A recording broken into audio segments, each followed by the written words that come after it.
क्या हम सोते हुए भी जाग सकते हैं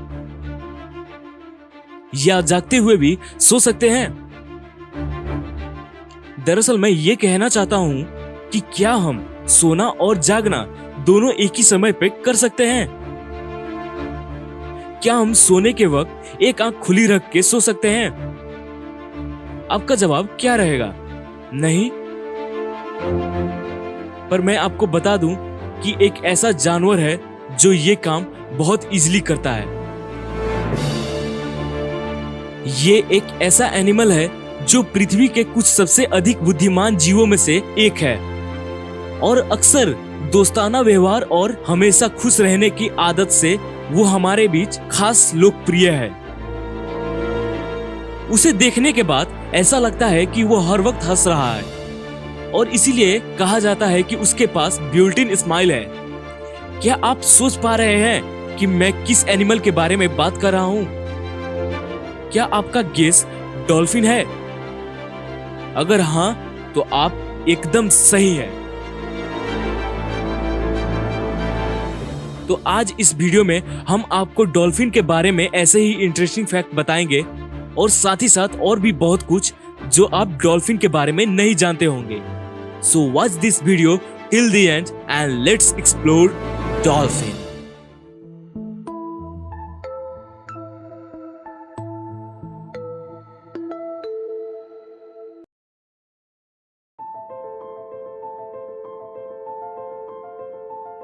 डॉल्फिन एक ऐसा जानवर जिसे प्लेफुल और इंटेलिजेंट बिहेवियर के कारण से जाना जाता है और यही वजह है कि वो हमारे बीच ज्यादा लोकप्रिय है। डॉल्फिन्स हमारी तरह ही एक हाईली सोशिएबल एनिमल है। अक्सर वो ग्रुप में रहते हैं और उनके ग्रुप को पॉड या स्कूल कहा जाता है जिसमें बहुत सारे मेंबर रहते हैं। अलग अलग जगहों के अनुसार और अलग अलग उनकी प्रजातियों के अनुसार वो अपना पॉड का साइज या ग्रुप्स का साइज को बदलते रहते हैं। ऐसा देखा गया है यदि किसी जगह पे लार्ज अमाउंट में फूड होते हैं तो वो अपने ग्रुप का साइज को इंक्रीज कर लेते हैं दूसरे पॉड के साथ मिलकर और उस ग्रुप को सुपर पॉड कहा जाता है। सुपर पॉड्स में डॉल्फिन के मेंबर संख्या 1000 से भी ज्यादा हो सकता है। वो अपने आप में एक मजबूत रिश्ता कायम रखते हैं। अगर उनके मेंबर में किसी को चोट लगा हो या कोई बीमार हो तो फिर वो उस मेंबर के साथ रहते हैं और जरूरत पड़ने पे वो उन्हें सांस लेने के लिए समुद्र के सतह पे भी लेके आते हैं और ये दर्शाता है कि वो कितना ज्यादा सोशिएबल है।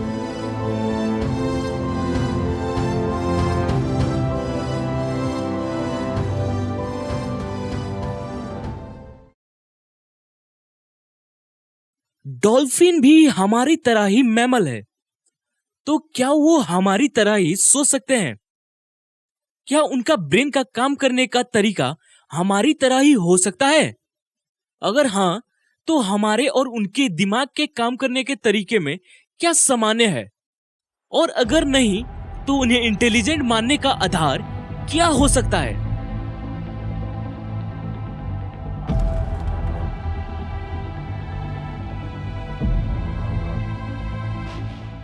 हम इंसान एक दूसरे को बहुत कुछ सिखाते हैं और एक दूसरे से बहुत कुछ सीखते भी हैं। ऐसा ही कुछ हमें डॉल्फिन में भी देखने को मिलता है। डॉल्फिन भी एक आपस को सिखाते हैं और एक दूसरे से बहुत कुछ सीखते भी हैं। उनमें इंसानों के तरह ही दूसरे को सहयोग करने का भावना होता है।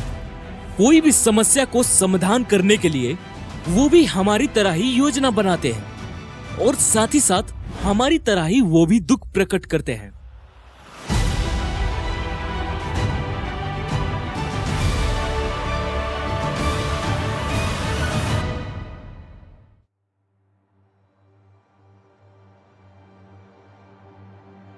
मिरर टेस्ट ये एक ऐसा परीक्षण है जो जानवर की सेल्फ अवेयरनेस को यानी कि आत्म जागरूकता को टेस्ट करने के लिए बहुत ही ज्यादा यूज होता है।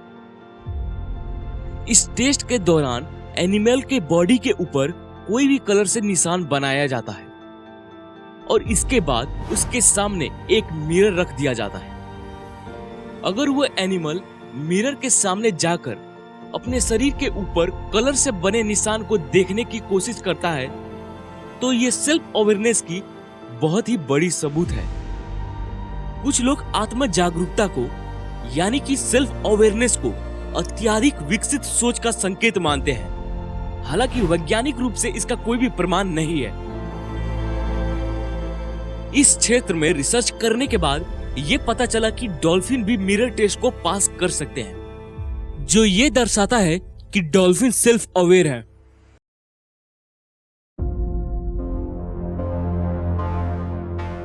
उन्नीस के दौर में डॉल्फिन सेल्फ अवेयर है या नहीं, ये पता लगाने के लिए मार्टिन और सराकोस ने एक एक्सपेरिमेंट किया।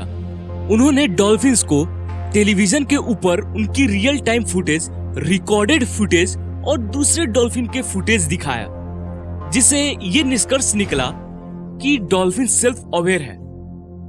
हालांकि डॉल्फिन ने जब से मिरर टेस्ट को पास किया है, उसके बाद से इस स्टडी को दोबारा नहीं दोहराया गया है। कुछ रिसर्चर ये मानते हैं सेल्फ अवेयरनेस की प्रमाण को अच्छी तरीके से नहीं दर्शाया गया है।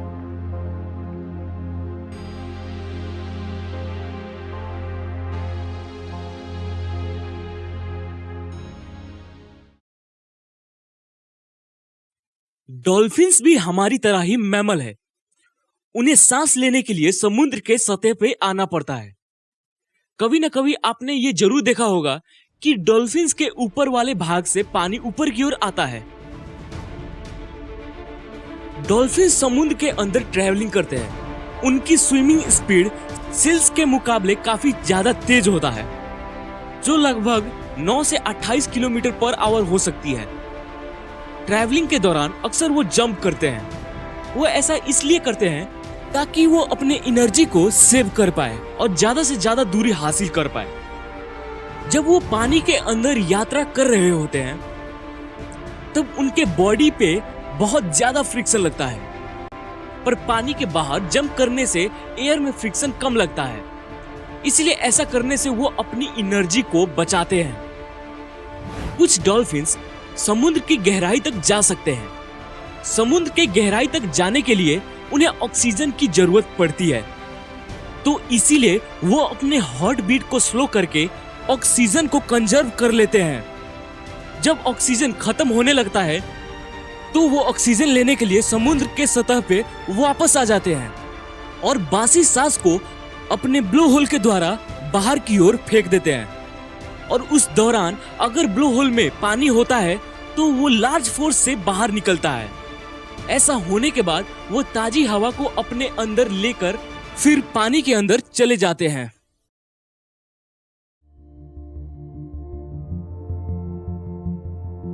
डॉल्फिन सिर्फ समुद्र में ही नहीं बल्कि रिवर्स में भी मिलते हैं। अमेज़न रिवर में मिलने वाली डॉल्फिन पिंक कलर के होते हैं। डॉल्फिन्स अपने खाना को कभी भी चिबा कर नहीं खाते हैं, वो उन्हें सीधा निगल जाते हैं। डॉल्फिन्स में ऑल्फैक्टरी लोब्स और नर्व्स नहीं रहती है, जो ये दर्शाता है कि वो स्मेल नहीं कर पाते हैं। डॉल्फिन के पास स्वाद की अच्छी समझ नहीं होता है क्योंकि उनके टेस्ट बर्ड पूरी तरह से गायब रहते हैं। डॉल्फिन के पास ब्लबर की मोटी परत यानी कि लेयर होती है। क्लाइमेट के अनुसार उसकी मोटापन बदलता रहता है। ब्लबर डॉल्फिन्स के स्किन के अंदर मिलता है। ब्लबर उन्हें तैरने में, सुरक्षित रहने में मदद करता है और साथ ही साथ ठंडे पानी में वो उनकी बॉडी को गर्म भी रखता है, जिसके कारण से वो ठंडे पानी में भी ट्रैवलिंग कर सकते हैं। मेल डॉल्फिन्स को बुल कहा जाता है, वैसे ही फीमेल डॉल्फिन्स को काऊ और यंग डॉल्फिन्स को काल्व्स कहा जाता है।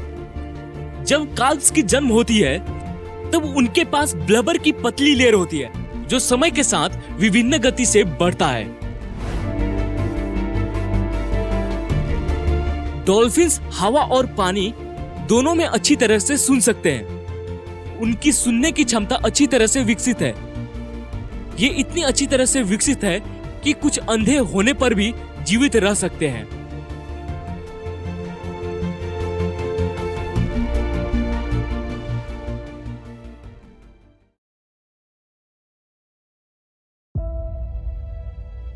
इंसान और जमीन पर रहने वाले दूसरे मैमल के स्लीप पैटर्न में यह पाया गया है कि वो सोने के वक्त पूरी तरह से अनकॉन्शियस होते हैं या पार्शियली अनकॉन्शियस होते हैं, और डॉल्फिन के केस में ऐसा नहीं होता है।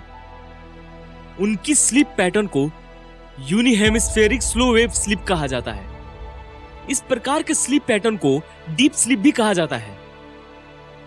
जब डॉल्फिन सोने के लिए जाते हैं तो वो अपने ब्रेन के हाफ हेमिस्फीयर को बंद कर लेते हैं और साथ ही ऑपोजिट आंख को बंद कर लेते हैं। अगर उसका ब्रेन का लेफ्ट हेमिस्फीयर सो रहा होता है तो वो अपना दाएं वाले आंख को बंद करता है, और अगर मान लीजिए कि उसके ब्रेन का राइट हेमिस्फीयर सो रहा हो तो वो अपने बाएं वाले आंख को बंद करता है। ऐसे स्लीप पैटर्न होने का बहुत सारे कारण हो सकते हैं। पहला कारण ये हो सकता है कि डॉल्फिन्स को पानी के बाहर सतह पर आकर सांस लेना होता है, और ये काम वो तभी कर सकते हैं जब वो कॉन्शियस हो, नहीं तो वो पानी में डूब जाएंगे। पर डीप स्लीप पैटर्न ऐसा होने नहीं देता है।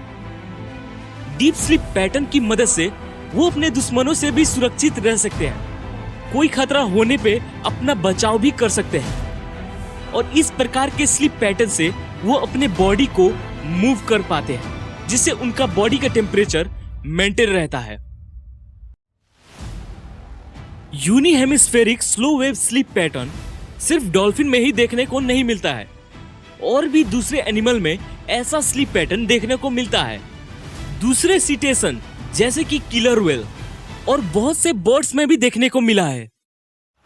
ऐसा देखने को मिला है कि डॉल्फिन ने इंसानों को सांस लेने के लिए समुद्र से बाहर लेके आए हैं।